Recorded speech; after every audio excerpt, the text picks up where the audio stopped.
안녕하세요. 저는 올해 40대 여자입니다. 저의 이야기를 이렇게 많은 사람들 앞에서 하는 건 처음인 것 같아요. 다들 그렇듯이 저도 여러분 못지않게 아주 놀라운 일을 겪었습니다. 제가 잘못하거나 죄를 지은 것도 아닌데 왜 이렇게 글을 적는 게 망설여지는지 모르겠어요. 혹시라도 저의 사연을 듣고 여러분들은 저 같은 일 겪지 않았으면 하는 바람에 끄적여 봅니다. 저는 연하인 남편과 결혼을 했어요. 원래 제가 연애에서 주도적인 편이기도 하고 이끌어가는 걸 좋아해서 그런지 연하 남자친구가 잘 맞더라고요. 제가 하자는 대로 다 해주고 애교도 많으니까 좋았습니다. 그래서 남편과 결혼했어요. 남편과 연애를 할 당시에는 마냥 귀엽고 순수한 남자라서 좋았습니다. 그런데 결혼은 연애와 아예 다르더라고요. 연애할 땐 좋았던 이 순수함이 결혼하고 나서 보니까 너무 철없고 멍청해 보였습니다. 그렇다 보니 제가 옆에서 스트레스를 많이 받았어요. 저희 부부는 시댁살이를 했어요. 당연히 다른 가족들처럼 고부 갈등이 있었죠. 시부모님과 남편이 살던 집에 제가 얹혀 들어가 살게 되니까 당연히 그 환경에 적응하지 못했습니다. 제가 이렇게 적응도 못하고 매일같이 불편한 곳에서 살고 있으면 중간에서 남편의 역할이 중요하잖아요. 그런데 남편은 나이를 그렇게 먹었음에도 불구하고 아직까지도 엄마 거리고 있었습니다. 시어머니도 아들바라기였고 집안의 모든 분위기는 남편 따라 흘러갔죠. 남편이 집안에서 귀한 외동아들이라 사랑을 더욱 많이 받았어요. 그래서 애교도 많았고 시어머니 눈에는 아직까지도 갓난아기로 보였겠죠. 시부모님과 남편 가족에 저는 가사도우미 역할을 했고 제가 힘든 티를 내도 남편은 알아차리지 못했습니다. 제가 발로 툭툭 치면서 도와달라는 신호를 보내도 남편은 무덤덤했고 시어머니께 바로 일러 바쳤어요. 그러면 시어머니는 저를 째려보며 자신의 아들을 귀찮게 하지 말라는 눈빛을 보냈죠. 시댁살이라면서 집에 오면 습관적으로 앞치마를 맺고 자연스럽게 주방으로 향해 밀린 집안일을 했습니다. 일을 마치고 집에 돌아오면 시댁 식구들은 다 자고 있었고 저보고 집안일을 하라는 신호인지 빨랫감과 설거지거리를 잔뜩 쌓아놓으면 저는 새벽까지 일만 하다가 잠에 청합니다. 남편은 자신의 아내가 퇴근을 하고 집에 온지도 모르는지 코를 골며 천하태평하게 잠을 자고 있죠. 한 번씩 남편의 그런 모습을 보면 너무 얄미워서 한 대 쥐어받고 싶지만 또 시어머니께 일러 바칠까봐 꾹 참아요. 그런데 시집살이는 여기서 끝이 아니었습니다. 제가 집안에서 유일하게 전문직을 하고 있어요. 나름 변호사 일을 하고 있고 다른 사람들은 이런 제가 좋은 능력을 가진 남편을 만날 줄 알았대요. 그런데 제 남편의 직업은 없습니다. 무직이에요. 원래 작은 가게를 운영하고 있었는데 결혼하고 나서 얼마 지나지 않아 가게를 그만뒀습니다. 다시 사업에 대한 공부를 하고 다시 시작하겠다는 말만 반복할 뿐, 제 눈에는 노력하는 게 보이지 않았습니다. 그저 결혼을 하고 안정적인 삶을 살 뿐더러 제가 주기적으로 용돈까지 주고 있으니 일자리를 구할 필요가 없었겠죠. 이런 남편을 보고만 있으면 한숨만 나옵니다. 그런데 저한테 돈을 받아서 쓰는 사람은 남편뿐이 아니었어요. 시어머니도 저에게 용돈을 타서 씁니다. 제 연봉이 대충 얼만지 아셔서 저에게 조금씩 빌려가세요. 남편과 시어머니는 제가 일을 할 동안 제 카드로 백화점 쇼핑을 하기도 하고 여행도 자주 갑니다. 저는 그저 그들에게 지갑일 뿐이었죠. 정말 바보 같게도 이 정도까지는 견딜 수 있었어요. 제가 돈을 중요시 여기는 짠순이도 아니었고 남편의 철없음을 알면서도 결혼한 제 선택의 대가라고 생각했습니다. 그런데 딱 한 가지, 정말 견디지 못할 행동이 있었죠. 그때는 바로 시어머니와 남편이 둘이서 여행을 간 날이었습니다. 왜인진 모르겠는데 시아버지는 집에 두시고 둘이서만 갔더라고요. 그래도 둘이 없는 게 저는 훨씬 마음이 놓이기도 하고 집안일도 줄어드니까 너무 좋았습니다. 그때는 또 주말이라 출근도 하지 않아서 집에서 시아버지와 TV도 보고 바둑도 두면서 재밌게 놀았어요. 오랜만에 편안히 휴식을 취하는 느낌이 들었죠. 항상 제가 시어머니와 남편의 눈칫밥을 먹으면 시아버지가 조금씩 도와주셔서 나름 버틸만 했습니다. 시댁 가족 중에서 시아버지를 제일 좋아하기도 하고요. 원래 과묵하시고 말수가 적은 편이신데 그날따라 더 말이 없더라고요. 그런데 바둑을 두시다가 시아버지가 저에게 충격적인 말을 하시기 시작했습니다. 난 네가 여자로 보인다. 바둑돌을 하나씩 두시면서 너무 뜬금없이 말을 하시는데 머릿속이 새하얘졌습니다. 그리고 말이 나오지 않았고 얼마 지나지 않아 속이 역겹기 시작했어요. 도대체 이 집안에는 정상인 사람이 하나도 없다는 생각이 들더라고요. 저는 그 상태로 자리에서 일어나 화장실로 뛰쳐들어가 속을 개워내기 시작했습니다. 그런데 시아버지가 저를 따라 화장실로 들어오시더니 제 등을 두들겨 주시더라고요. 원래라면 그 손길이 소름 끼치진 않았겠지만 저는 시아버지가 제 등을 두들겨 주시는 게 너무 싫었습니다. 최대한 빨리 상황을 정리하고 저는 방으로 들어가 문을 잠궜어요. 이 상황이 도저히 믿기지 않았고 그날부터 시아버지가 무서워졌습니다. 원래 자연스럽게 대화도 잘하고 서로 장난도 많이 치는 사이였는데 그게 아예 불가능하겠더라고요. 시아버지와 한 공간에 있는 것도 싫었고 당장이라도 남편과 분가를 해야겠다고 생각했습니다. 그리고 남편이 시어머니와 여행을 갔다 온 순간 바로 분가에 대한 이야기를 꺼냈어요. 그런데 남편이 가만히 혼자 생각할 사람인가요? 제가 분가라는 말을 꺼내자마자 어린아이처럼 안방으로 달려가 제가 말한 모든 이야기를 전했습니다. 당연히 시부모님은 반대하셨죠. 다들 반대를 하셔도 저는 꼭 나간다고 했고 대출을 최대한으로라도 받아서 집을 구하겠다고 했어요. 제가 이 집에서 가사도우미 역할과 지갑의 역할을 하고 있으니 이 집에서 나가는 걸 반대하실 줄 알았습니다. 그런데 두 분이서 분가를 반대한 이유는 따로 있었어요. 바로 시어머니의 몸이 좋지 않다고 했습니다. 갑작스러운 소식에 저와 남편은 너무 심각해졌고 그 순간 저희는 넷이서 동그랗게 앉아 이야기를 나누었어요. 시어머니는 표정이 어두웠고 무겁게 말을 이어나가셨습니다. 나도 너희를 분가시켜주고 싶은데 내 몸이 지금 말이 아니구나. 일찍 말하려고 했는데 걱정시킬까봐 진작 말을 못했단다. 사실 내가 간암이란다. 갑작스러운 암 소식에 저희 둘은 입이 떡하고 벌어졌어요. 그리고 남편은 갑자기 펑펑 울기 시작했습니다. 원래 시어머니가 술을 좋아하시기도 하고 늘 자기 전 소주 한 병은 꼭 마시고 자는데 이렇게 암이 걸리실 줄은 꿈에도 몰랐어요. 시어머니는 간이식을 받아야 한다고 했고 지금 이식자를 구하고 있답니다. 저는 당연히 다른 사람이 시어머니에게 간이식을 해줄 줄 알았어요. 마음속으로는 얼른 간이식을 해주는 사람이 나타났으면 좋겠다고 생각했죠.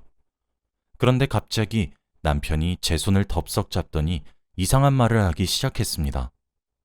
여보, 우리 엄마 간이식 적합성 검사 받자. 우리 엄마 너무 불쌍하지 않아? 나 엄마 없이 못 산단 말이야. 남편은 제가 시어머니에게 간이식을 해준다는 걸 당연하게 생각하고 있었고 저는 너무 당황스러웠습니다. 그리고 시부모님은 저를 쳐다보는데 너무 간절한 눈빛으로 보시더라고요.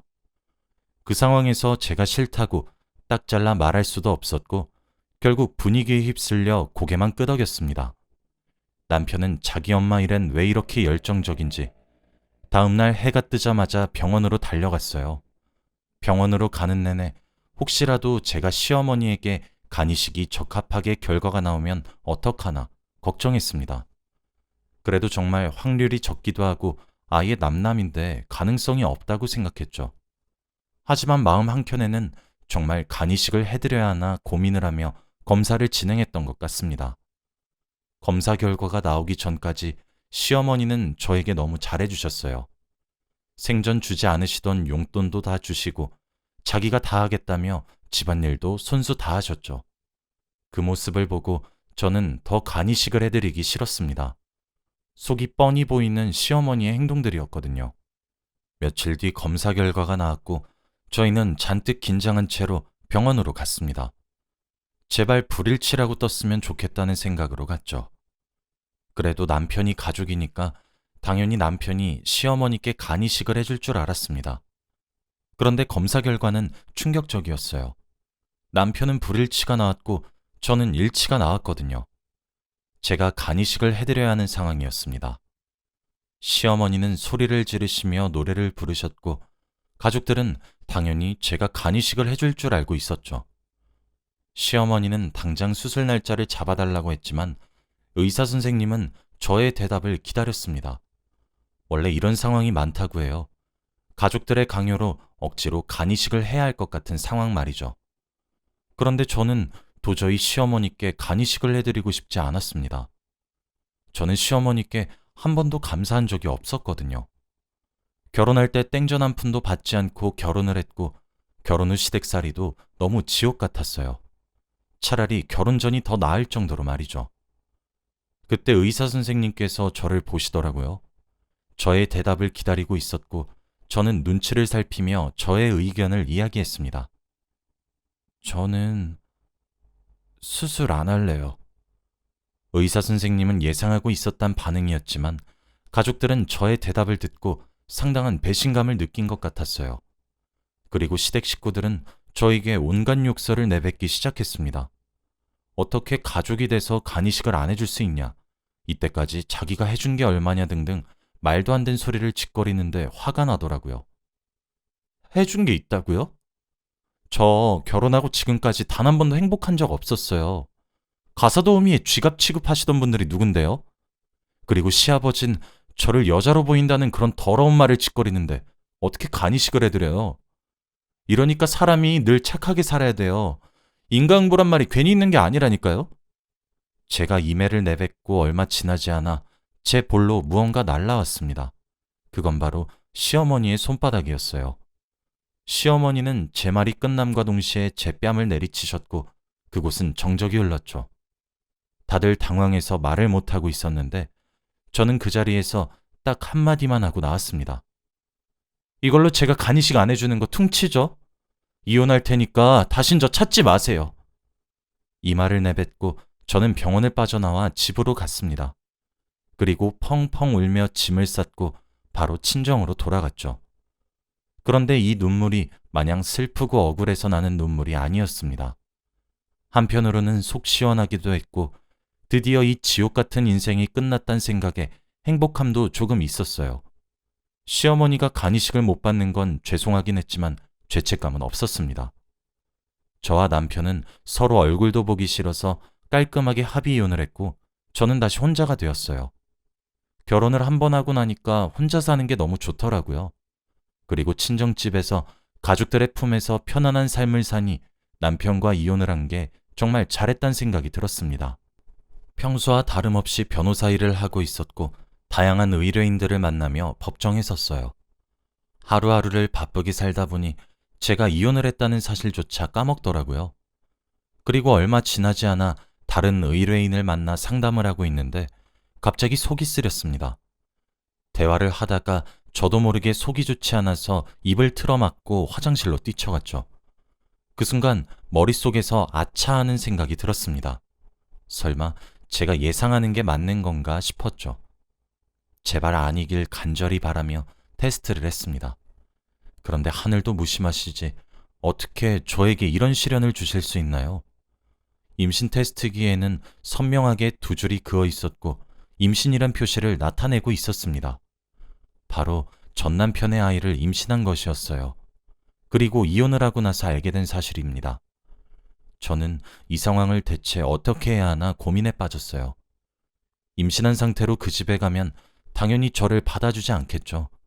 그리고 저는 전 남편 같은 사람을 애아빠로 두고 싶지도 않고요. 무엇보다도 시어머니의 얼굴을 보기가 너무 껄끄러웠습니다. 이 고민거리를 부모님께 털어놓으며 말을 했어요. 부모님은 역시나 제 편을 들어주시며 하고 싶은 대로 하라고 하셨고 저는 그 자리에서 결정했습니다. 바로 저 혼자 낳아 기르기로 말이죠. 미혼모가 되기로 결심했습니다. 쉽지 않은 결정이었지만 저는 아이를 위해서는 이게 최선의 선택이라고 생각했어요. 두 사람이 키우는 것 못지않게 제가 2배의 사랑을 주며 열심히 키워보려고 했습니다. 저는 만삭이 될 때까지 변호사 일을 손에 놓지 않았고 출산이 임박한 기간부터 산후조리가 끝날 때까지 일을 쉬었죠. 저는 건강한 왕자님을 출산했고 많은 사람들의 축하를 받았습니다.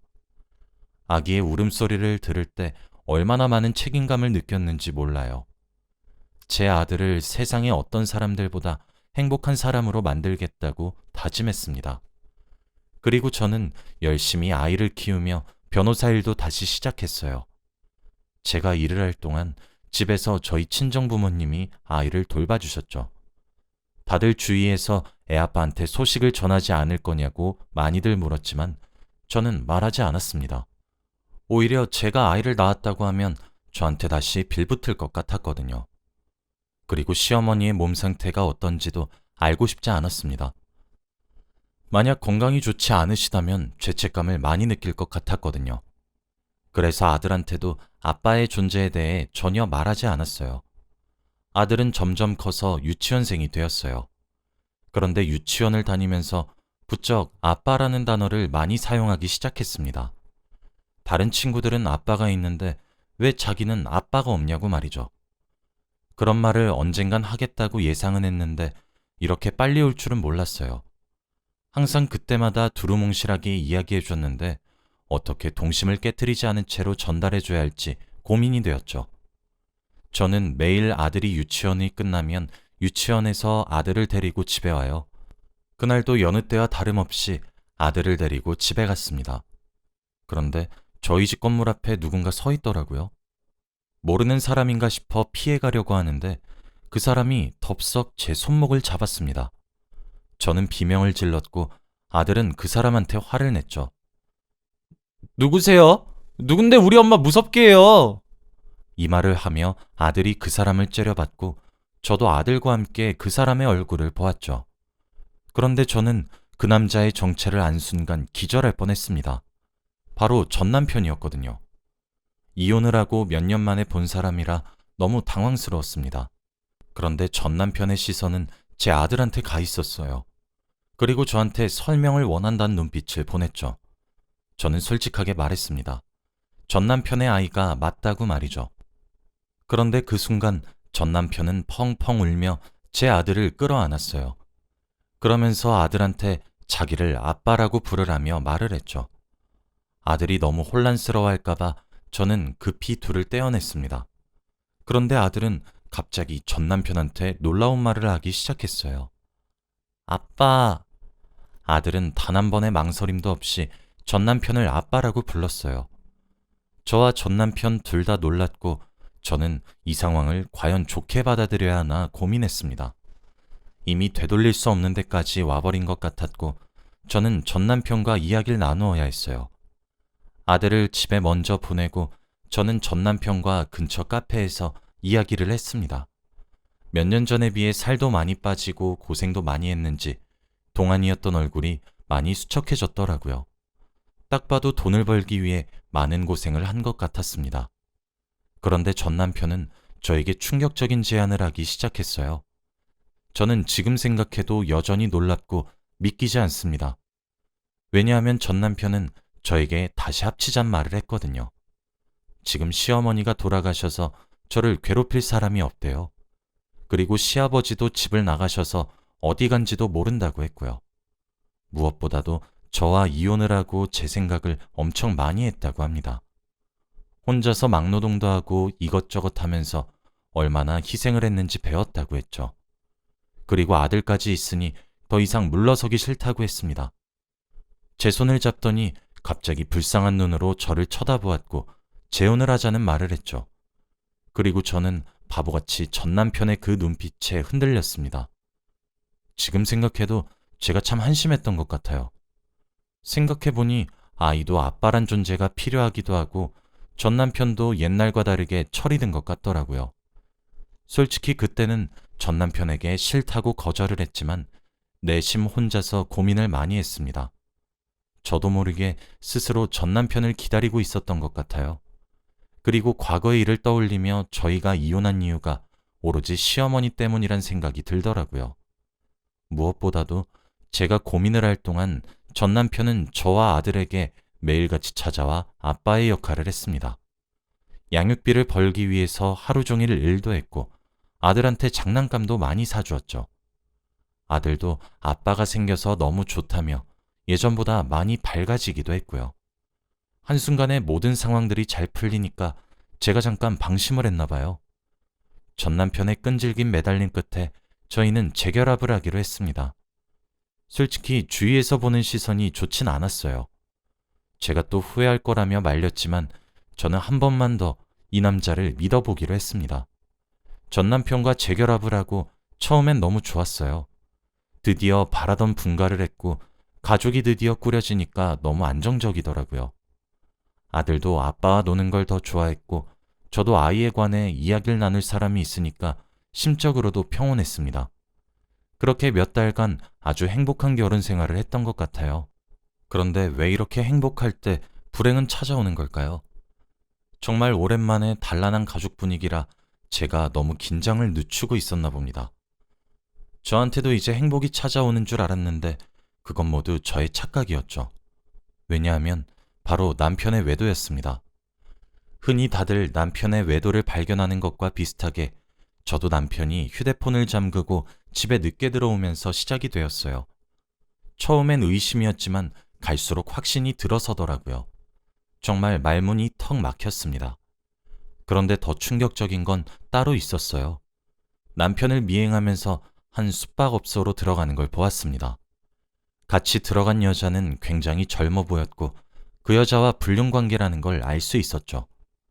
그런데 그곳에 들어가기 전 한 아주머니와 인사를 나누더라고요. 그 여자는 아주머니한테 굉장히 공손하게 허리를 굽혔고 남편과 그 아주머니는 당연하다는 듯이 인사를 받았어요. 그 아주머니는 돈도 많아 보였습니다. 온몸이 명품이었고 손짓도 우아했죠. 그리고 그 아주머니가 선글라스를 벗는데 저는 너무 놀라서 입이 떡 벌어지고 말았습니다. 두 눈을 씻고 봐도 그 여자는 시어머니가 맞았거든요. 남편이 죽었다고 했던 시어머니가 어떻게 멀쩡히 살아있을 수 있나요? 말이 나오지 않았고 저는 냅다 사진을 찍기 시작했습니다. 셋이서 그곳으로 들어가더니 얼마 지나지 않아 시어머니만 나왔어요. 그리고 남편과 그 젊은 여자는 다음날 아침이 되어서야 나왔습니다. 정말 이 상황이 대체 어떻게 된 일인지 믿기지 않았죠. 어떻게 죽은 시어머니가 살아있을 수 있나요? 저를 속였다는 생각에 화가 미친 듯이 났고 남편한테 복수를 하고 싶었습니다. 제가 변호사다 보니 이런 부분에서 철저하게 증거 수집을 했고 그동안 남편은 눈치도 못 채게 했죠. 남편이 빼도 박도 못한 증거들을 찾았고 시어머니에 대해서도 자세히 조사하기 시작했습니다.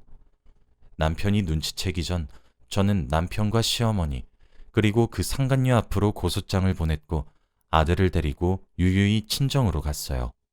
그리고 얼마 지나지 않아 고소장을 받은 남편이 연락이 오더라고요. 말도 안 되는 핑계를 대는데 헛웃음이 나왔습니다. 그런데 남편보다 더 어처구니 없는 행동을 한 사람이 있었어요.